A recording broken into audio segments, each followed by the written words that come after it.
नमस्कार, मैं हूं रुक्मणी चौरसिया और आप देख रहे हैं कृषि जागरण। इस समय हम आपको बवाना के उपचंदी गांव में लेकर आए हैं। ये जगह जहां पर हम खड़े हैं इसका नाम है दी चिकन फार्म और आइए जानते हैं यहां की कुछ खास बातें। जी नमस्कार, आपका कृषि जागरण में स्वागत है। नमस्कार जी। जी आप अपना नाम बताइए और अपनी जर्नी बताइए। मेरा नाम रचित अग्रवाल है। मैंने चिकन फार्मिंग जी 2012 में शुरू करी थी, तो अभी 8-9 साल हो चुके हैं और इससे बहुत कुछ सीखा है। मैं वैसे क्वालिफिकेशन से इंजीनियर हूँ और मैं रिसर्च में काम करता था। उसके बाद मैं यूके में करता था। तो इंडिया आने के बाद में मैंने 2 साल कुछ नहीं किया और बहुत दिमाग लगाने के बाद में मन किया कि कुछ ऐसा करते हैं जो कि नेचर के पास हो जी। तो इसलिए हमने चिकन फार्मिंग शुरू करी थी और मेरी जर्नी बहुत अच्छी जर्नी रही है, सक्सेसफुल भी रही है, खुशी से किया है जो किया है। तो इसलिए बहुत लोग हैं जिनको लगता है कि ये काम गलत है, पर अगर करना शुरू करेंगे तो शायद आपको इसे प्यार भी हो जाए। इंजीनियर के बाद आप इस बिजनेस में आने का क्या एक जर्नी है, मतलब क्या इसका रहा? इसका ऐसा था जी कि जब मैं वापस इंडिया आया तो मैं एक बार रिसर्च कर रहा था कि हम रेस्टोरेंट खोलते हैं। तो रेस्टोरेंट खोलने के लिए तो चलो बहुत बजट चाहिए होता है, तो इसलिए मेरा मन वहाँ पे हट गया। पर फिर मैंने सोचना शुरू किया अगर रेस्टोरेंट खुला होता तो वहाँ पे चिकन कहाँ से आता। और फिर मैंने थोड़ा रिसर्च किया कि इंडिया में चिकन का क्या क्वालिटी रहती है, क्या परफॉर्मेंस रहती है। तो पता लगा कि इंडिया में चिकन जो है बहुत कमर्शियल है। तो मेरा मन जो था वो ये था कि हम कमर्शियल शुरू करें, उसके बाद चेंज करें, कुछ ऐसा करें जो कि स्पेशल हो इंडियंस के लिए। अभी तक हम वहाँ पे पहुँच नहीं पाए हैं, टाइम शायद हमारे को पूरा मिला नहीं है। पर मेरा कोशिश ये रहेगी कि चिकन की क्वालिटी कुछ ऐसी हो जो आपको कंसिस्टेंटली मिल पाए, जो चिकन खाने वाला है उसको पसंद आए कि क्या खा रहा है। यहाँ पर चिकन की कौन सी ब्रीड है? ये जी वेंकीज एक बहुत बड़ी कंपनी है इंडिया की, तो उनकी ब्रीड डेवलप करी हुई है जिसका कॉब के नाम से जानी जाती है। पर कॉब जो है वो पेरेंट और लोगों को भी मेरे जैसे फार्मर्स को बहुत को देते हैं। तो हमारे एसोसिएट्स हैं जी संधू पोल्ट्री फार्म वाले, उनसे मैं चिक्स लेता हूँ। उनके पास जो ब्रीड है वो 430Y के नाम से, कॉब 430Y के नाम से फेमस है और वो बहुत ही लक्कड़ हजम, पत्थर हजम वाली ब्रीड है कि अगर आप कंपेयर करते हैं बाकी ब्रीड से तो इसमें मोर्टालिटी सबसे कम मिलेगी आपको। ग्रोथ जो है बहुत कंसिस्टेंट ग्रोथ मिलेगी। तो अगर और ब्रीड्स की बात करें और इसकी बात करें जो आपने बताया कॉब, तो क्या डिफरेंस है? मतलब इसको रखने से कैसे आगे बिजनेस और मुनाफा दोनों होता है? इंडिया में ऐसा है कि इंडिया में 3 मेजर ब्रीड हैं जी। एक रॉस के नाम से फेमस है। रॉस अमेरिका की ब्रीड थी जो इंडिया में लाके डेवलप करी जी। इनिशियली मेरे ख्याल से वेंकीज के साथ ही होता था ये, बट वेंकीज से फिर बाइफर्केशन होकर रॉस सेपरेटली डेवलप होती थी। दूसरी ब्रीड है हबर्ड, जो कि एक बहुत बड़ा ग्रुप है स्काईलार्क, वो मेजरली मैनेज करते हैं हबर्ड ब्रीड को। पर हबर्ड एंड रॉस में दोनों में क्या है कि वो बहुत टेम्परेचर सेंसिटिव है। जो मेरा पर्सनल एक्सपीरियंस है, हो सकता है कुछ सालों में डेवलपमेंट हो गई हो, बट वो बहुत टेम्परेचर सेंसिटिव है। जबकि अगर आप उनको अच्छे से उनका पशुपालन कर पाएँ तो उसमें result in terms of boneless meat, जो चिकन लवर्स के लिए बहुत ज़रूरी होता है कि आपका एक हड्डी के ऊपर मांस कितना है, उसको देखेंगे तो शायद रॉस और हबर्ड में ज़्यादा मिलता है। परंतु चीज़ ऐसी है कि अगर आप फार्मर के पॉइंट ऑफ व्यू से देखेंगे तो जो कॉब की ब्रीड है वो बहुत कंसिस्टेंट ब्रीड है, नुकसान नहीं देती है फार्मर को ज़्यादा इन terms of mortality, in terms of growth. उस तरह से कॉब बहुत रीजनेबल ब्रीड मानी जाती है, इसलिए मैं कॉब पालता हूँ जी। तो ये जो कॉब जितनी ब्रीड है यहाँ पर हम देख रहे हैं, ये फार्म काफ़ी बड़ा सा है, तो इन सबका पशुपालन कैसे करते हैं, इनका खान पीन कैसे और कौन सा होता है जो इनका दाने आते हैं? मैं आपको दिखाता हूँ जी। जैसे ये फीडर्स हैं जी, इसमें फीड आती है, तो आप देखना चाहते हो जी। इनका जैसे अभी जो है मेरे बर्ड अबाउट 42 डेज की एज के हैं। तो हमारे पास जब चिक्स आता है तो 1 डे ओल्ड चिक होता है। इनके लिए जैसे हम अपने बच्चे पालते हैं जी कि पहले 9 महीने के लिए बच्चे को अलग फीड, मदर्स फीड पे रखा जाता है, उसके बाद फीड चेंज करिए, उसी तरह से इनका भी रहता है। पहले 10 डेज के लिए इनको एक प्री स्टार्टर फीड पे रखा जाता है जिसमें कि प्रोटीन कंटेंट बहुत ज़्यादा है, अमीनो एसिड का कंटेंट ज़्यादा होता है, तो वो ग्रोथ के लिए बहुत अच्छा होता है। फिर सेकेंडरी फीड आती है जी, स्टार्टर फीड जी। सो फ्रॉम 10 डेज जब तक ये 1.25 किलो के नहीं हो जाते, टोटल 1.5 किलो फीड नहीं हो जाती, तो अबाउट 24 डेज तक, 10 to 24 डेज इनको स्टार्टर फीड पे रखते हैं। फिर 24 डेज के बाद जब तक सेल नहीं होता तब तक फिनिशर फीड पे रखते हैं। तो फ़र्क ये है कि प्रोटीन कंटेंट, कार्बोहाइड्रेट और न्यूट्रिशन का बैलेंस करके फीड चेंज करी जाती है। ठीक। जो हम फीड यूज़ करते हैं सारी कुक्ड फीड है, तो इसको स्टीम से कुक किया जाता है एंड एक बहुत ही ज़्यादा बैलेंस करी न्यूट्रिशन है।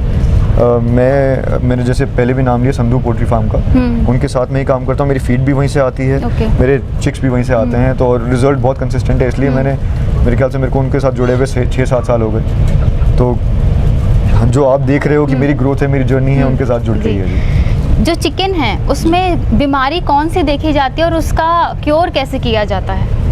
अब इसके लिए मैं आपको 5-6 चीज़ें ही बताऊंगा, ज़्यादा नहीं बताऊंगा। चिकन जो है बहुत ही सेंसिटिव बर्ड है।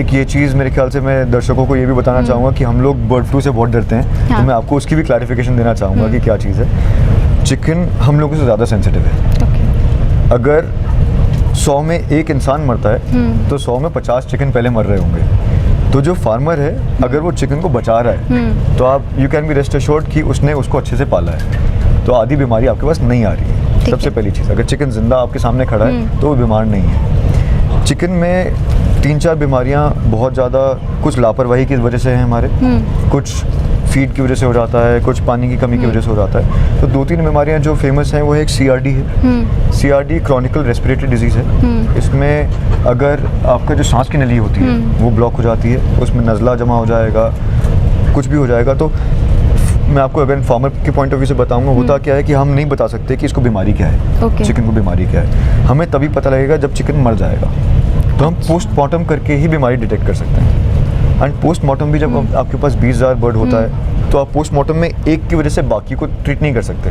तो आपको एक पॉपुलेशन चाहिए कि अगर आपकी 10 मोर्टेलिटी है तो उसमें कंसिस्टेंट सिम्टम क्या थे, उसके हिसाब से बीमारी निकाली जाती है। तो CRD है, इकोलाई है, पानी की वजह से बहुत बीमारियाँ, मतलब सूख जाता है बर्ड, लिवर मैलफंक्शन है, किडनी मैलफंक्शन है, ये सब चीज़ें जो है पोस्टमार्टम से ही डिटेक्ट करी जाती हैं। बहुत अच्छे वेटनरी डॉक्टर्स हैं जिनकी सपोर्ट हमारे को रेगुलरली चाहिए होती है। वेंकीज़ ने बहुत अच्छा काम किया है जी कि डिस्ट्रिक्ट में अपनी लैब सेटअप करी हुई हैं जो फ्री ऑफ कॉस्ट है फार्मर के लिए। आप कभी भी जाके अपना बर्ड चेक करा सकते हैं, पर होता सब पोस्टमार्टम के बेसिस पे है। लाइव बर्ड चेक करना बहुत मुश्किल होता है जी। यहाँ पर आप सप्लाई कहाँ करते हैं इन चिकन्स? सप्लाई करने के जी 2-3 ज़रिए हैं। सबसे मेजर ज़रिया जो है वो मंडी होता है जी। तो गाज़ीपुर में हमारा लाइव स्टॉक की मंडी है, वहाँ पे लाइव बर्ड जाता है।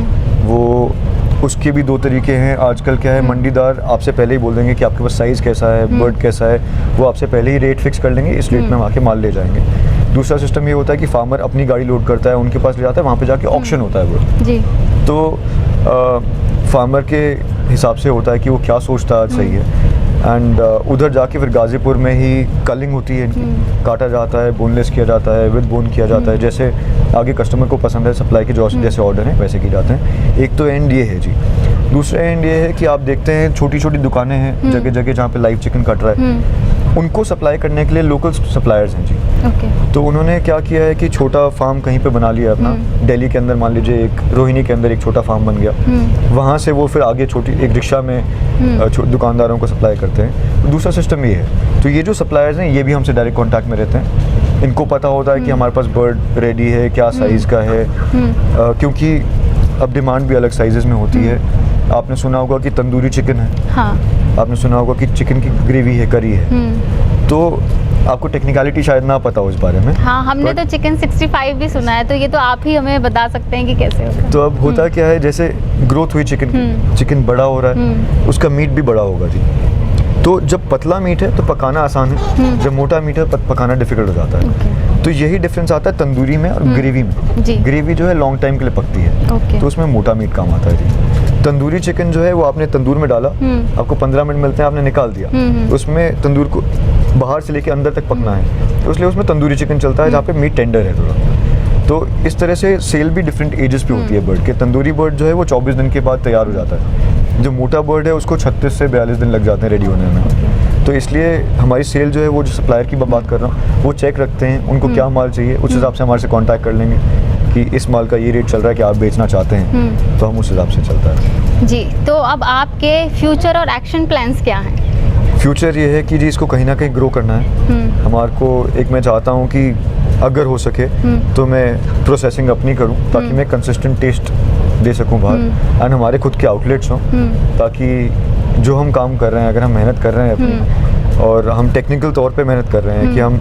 एक एनवायरनमेंट भी चिकन को दे रहे हैं कि बिल्कुल कंट्रोल टेम्परेचर रहे यहाँ पे। लगातार 12 महीने एक ही टेम्परेचर मेंटेन करने की कोशिश करते हैं, एज के हिसाब से जो डिफर करता है कि छोटा बर्ड थोड़ा गर्म चाहिए, बड़ा बर्ड होने के बाद में टेम्परेचर कम चाहिए, तो हम टेम्परेचर लगातार मेंटेन करते हैं। तो अगर हम क्वालिटी प्रोड्यूस करने की कोशिश करें तो क्वालिटी आगे जब कस्टमर को जाती है मंडी जाके तो मिक्स हो जाएगी। तो हमारी कोशिश ये है कि हमारी क्वालिटी अलग से मिले उन्हें। जी।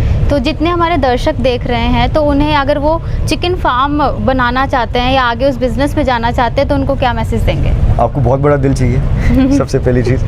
चिकन का बिज़नेस ऐसा है जी कि हम लोग बहुत वेरिएबल्स पे काम करते हैं। हमारा काम है, हमने चिक्स लिया, दिल से पाला, तसल्ली से रेडी कर लिया, लास्ट डेट पे मंडी का क्या रेट होगा, कोविड होगा नहीं होगा, बर्ड फ्लू अनाउंस करेगी गवर्नमेंट नहीं करेगी, ये सब हमारे हाथ में नहीं है। तो इसलिए बहुत बारी होता ये है कि आपने जब हमने चिक्स डाला था तब रेट था 100 रुपये, जब आप बेचने जा रहे हो, जब रेडी हो गया तब चिक्स रेट रह गया 40 रुपये, क्योंकि आपकी कॉस्टिंग 100 रुपये की है। तो नुकसान होता है, पर ये नहीं है कि आपको पूरे साल नुकसान होता है।